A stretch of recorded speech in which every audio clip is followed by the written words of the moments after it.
Құлсары батыр Абылай ханның үзеңгілесі, мемлекеттік және қоғам қайраткері.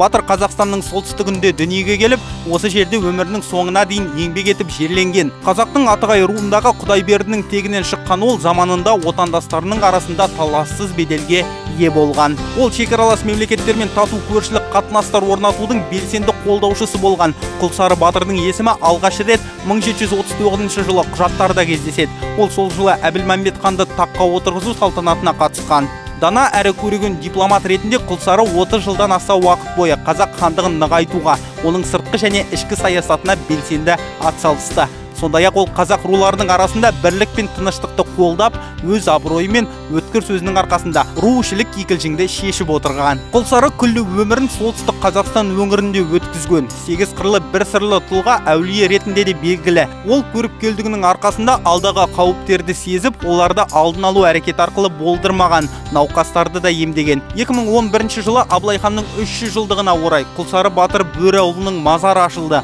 Ауру сырқаттарынан арылу мақсатында зират басына солтүстік қазақстандықтар ғана емес, еліміздің өзге өңірлерінің тұрғындары да келеді. Құлсары батыр жерленген жер өңірдің тарихи және мәдени ескерткіштерінің мемлекеттік тізіміне енгізілген.